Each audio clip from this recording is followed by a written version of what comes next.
A gente continua falando das ações de indenização, né? Vimos a reportagem aqui do Rony, ele está de volta ao vivo aqui, porque o presidente do Conselho de Ética da Ordem dos Advogados do Brasil faz um alerta sobre golpes na contratação de advogados para as ações de indenização nos processos da Samarco. Rony, isso nos interessa muito porque a gente sabe que não pode ter captação de clientes, né? E aí fica toda hora gente ligando, gente chamando no meio da rua, e aí você vai repercutir isso com a turma da OAB aí, né, Ronerson? É isso mesmo, Nico. Estamos de volta aqui no Balanço Geral. Mais uma vez, uma ótima tarde para você e a todos que nos assistem pelo Balanço Geral. Ao meu lado aqui eu tenho o doutor Arilson Ribeiro, presidente da OAB, subseção de Governador Valadares, e também o doutor Ronaldo Marinho, presidente do Conselho de Ética, também da subseção da OAB, subseção de Governador Valadares. Eu vou começar primeiro, Nico, com Arilson, perguntando para ele. Doutor, primeiro, boa tarde, obrigado pela presença aqui no Balanço Geral.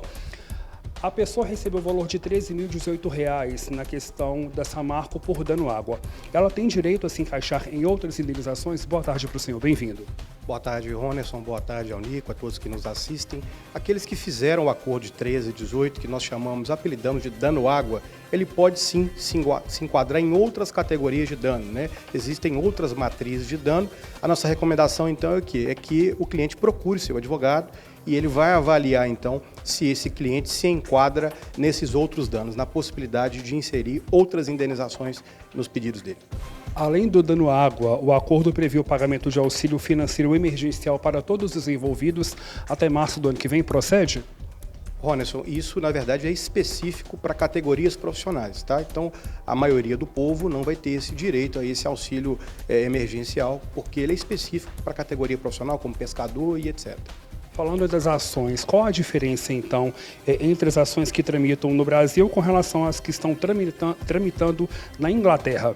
Na verdade, é só uma diferença de competência. Os processos do Brasil são julgados aqui e os processos que tramitam na Inglaterra vão ser julgados lá. Mas a natureza da ação é a mesma, né? A causa de pedir, o objeto do pedido é o mesmo. Tudo em decorrência do desastre da barragem. Então, isso originou tanto as ações do Brasil quanto as ações da Inglaterra. Mas os pedidos indenizatórios, eles possuem mais ou menos a mesma natureza.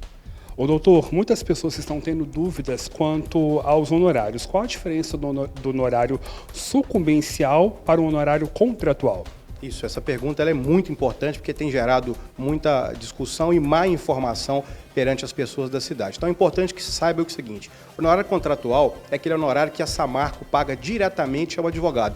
Por que ela paga esses honorários para o advogado? Porque nós, os advogados que ajuizamos mais de 1.000 ações, milhares de ações, nós não saímos vencedores dessa ação. Tanto é que ela reconhece a responsabilidade dela e está se prontificando a pagar uma indenização de 35 mil. Então, por conta disso, ela paga 5% direto para o advogado, como se fosse um prêmio, um êxito para o advogado ter conseguido essa vitória. Esse é o honorário sucumbencial. O contratual é aquele que você estabelece diretamente entre advogado e cliente. Então, o advogado combina um valor. Por quê? Porque ele vai cuidar daquele processo, ele vai entrar com aquela documentação toda no sistema para o cliente, então, receber a sua indenização no final. E aí o cliente, então, tem que pagar aquilo que ele combinou com o advogado. O percentual que foi estabelecido, ele tem que pagar o advogado. Esse é o honorário contratual. Então, são diferentes os dois honorários. Doutor, obrigado por enquanto pela sua presença aqui. Nico, agora eu vou conversar com o doutor Ronaldo Marinho, presidente do Conselho de Ética da OAB, subseção de presidente do Conselho de Ética da OAB, subseção Governador Valadares. Doutor, boa tarde, obrigado pela presença aqui no Balanço Geral. Primeira pergunta, com relação a esse advogado que foi afastado, nesse falso advogado, o que se sabe até o momento? Bem-vindo. Bem, não é um falso advogado, é um advogado que estava atentando contra o Código de Ética da nossa organização, né, da OAB. Então, esse profissional, por praticar esses ilícitos, ele teve a sua suspensão preventiva, agora vem todo um processo de julgamento até que saia a decisão final. O que esse advogado fazia para enganar essas vítimas? Contratação irregular, ou seja, ele estava captando essa clientela através de pessoas interpostas, tanto que no dia que nós fomos até lá, ele não estavam só pessoas que não eram advogadas, portanto ele estava se valendo de terceiros que não poderiam estar exercendo aquela atividade no local, atividades exclusivas de advogado. Então, como ele estava exercendo através dessas pessoas, Essas pessoas foram coibidas de continuar praticando esse ato, e esse advogado foi suspenso porque estava praticando esse ilícito perante a ordem. Doutor, o senhor na posição como presidente do Conselho de Ética, quais são as dicas que o senhor deixa para quem ainda vai contratar um advogado para essa ação da Samarco ou outras ações futuras? Tomar cuidado. Primeiramente, pesquisar se aquele profissional é um profissional ético, se é um profissional que está agindo de acordo com aquilo que ele jurou defender, que é a justiça. Então, primeiramente, ele precisa manter a ética.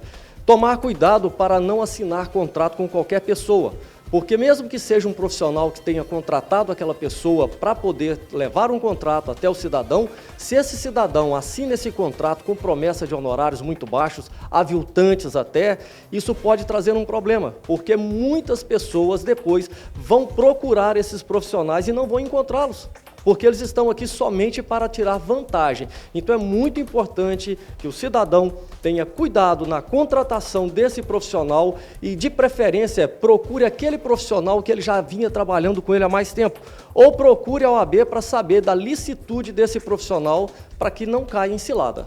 Esse advogado que foi afastado pelo Conselho de Ética, ele praticava esse aviltamento de honorários. Também, com certeza. Então, assim, quando se cobra muito abaixo de uma tabela que é recomendada, esse profissional está cometendo um ilícito pelo aviltamento da profissão e dos honorários. Doutor Ronaldo, obrigado pela presença aqui no Balanço Geral. Doutor Ronaldo Marinho, presidente do Conselho de Ética, subseção de Governador Valadares, e também Arilson Ribeiro, presidente da OAB, também subseção de Governador Valadares. Nico, eu volto com você. E você está, Ronerson, junto com duas feras do direito aqui da nossa região, né? Meu amigo e ex-professor Ronaldo Marinho, fera aí na área de direito do trabalho, e o Arilson, né? Não é à toa que é presidente da 43ª subseção. Forte abraço a eles aí e viva a advocacia, né? Advocacia séria, né? É sobre essa que estamos falando, né?